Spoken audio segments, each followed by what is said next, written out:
Chaque jour, les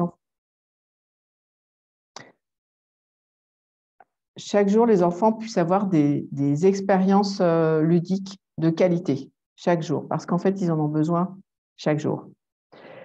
Et du coup, c'est un dispositif qui, bon, d'une manière visible, implique de transformer l'environnement physique, c'est-à-dire les ressources qui sont mises à disposition.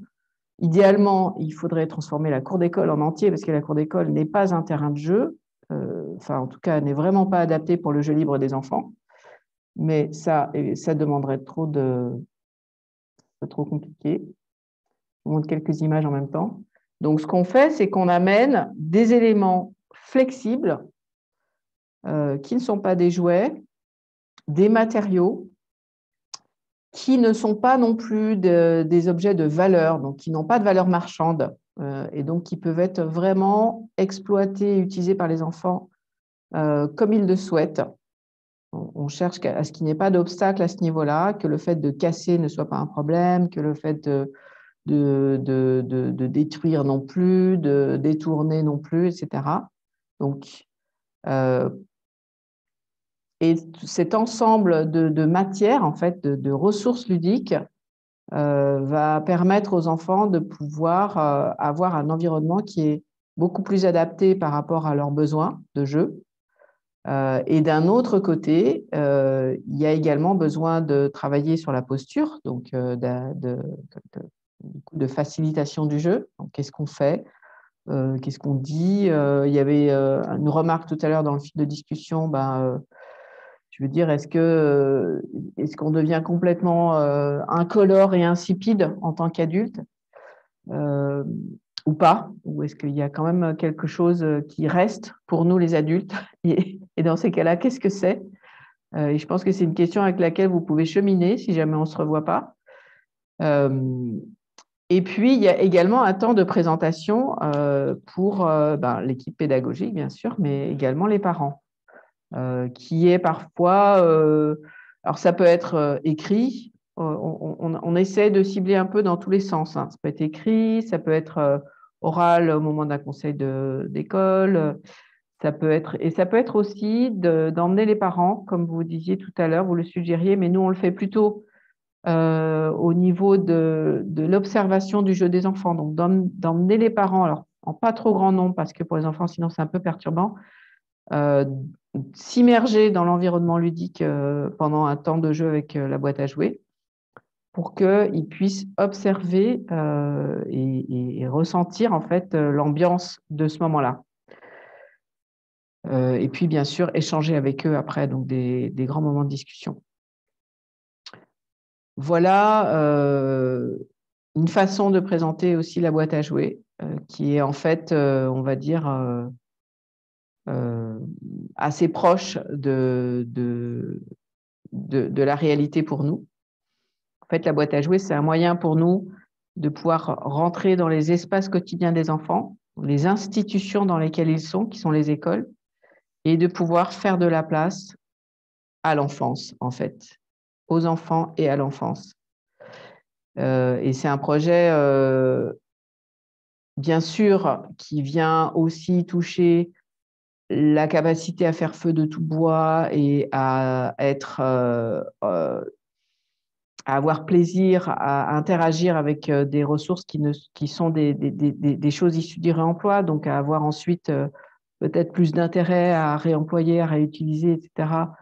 Et à sortir de cette société de consommation dans laquelle on est, où, soi-disant, un jeu de qualité, ça serait un jeu avec des jouets qui seraient chers, qu'il faudrait renouveler parce que sinon, les enfants seraient en manque, en fait, et leurs besoins ne seraient pas comblés parce qu'il n'y aurait pas assez de jeux intéressants pour eux.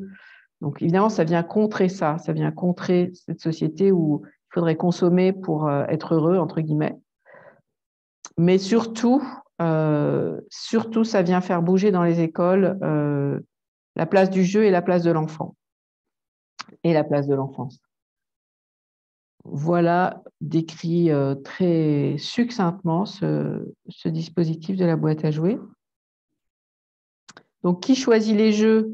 je prends la question au vol de tout à l'heure. Donc, si la question c'est qui choisit les objets, eh bien, au démarrage, c'est nous, les adultes.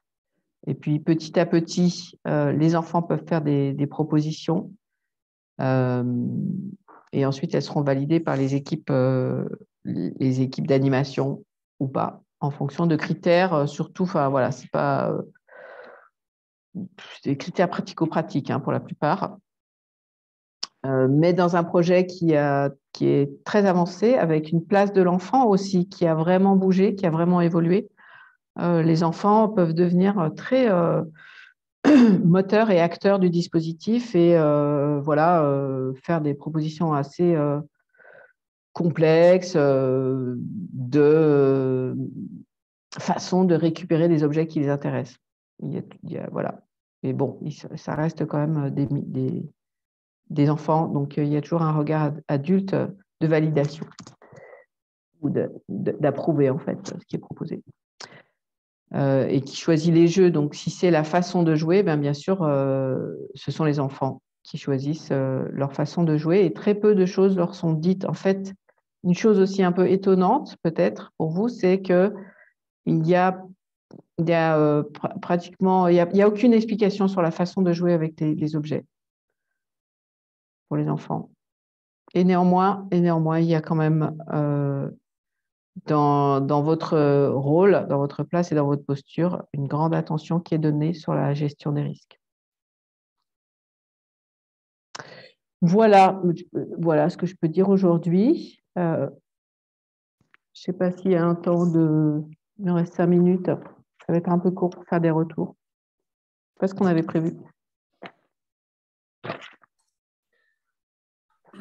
On avait juste prévu qu'il puisse y avoir un temps de questions-réponses via le chat aussi, parce qu'il y a énormément de monde. Effectivement, du coup, peut-être si vous le souhaitez, continuez en fait à abonder de vos questions dans le fil. N'hésitez pas à le faire. Tout ça sera gardé en fait. Oui, autant il y a de questions ici, autant ça va nous servir aussi pour l'accompagnement et pour la suite de la formation, puisque il y a une équipe de la Ligue et des Francas qui sont là et qui vont être formés pour être formateurs et accompagnateurs des collectivités. Donc, toutes vos questions, c'est pour ça que je vous demande d'envoyer vos notes par mail aussi, parce que ce que déclenche ce temps, ce que déclenche chaque apport, ça contribue à notre formation de prendre conscience de ça et ça rendra plus pertinent nos interventions après. Et du coup, on vous renverra l'ensemble des questions ou des contributions. Oui, on mettra tout ça en forme et on laissera une trace de tout ça. Je fais défiler un peu des images.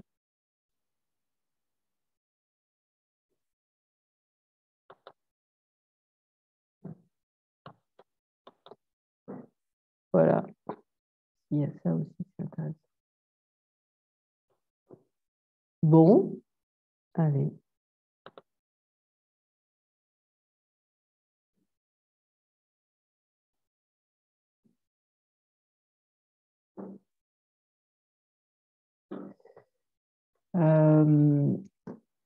Eh bien, cette matinée touche à sa fin.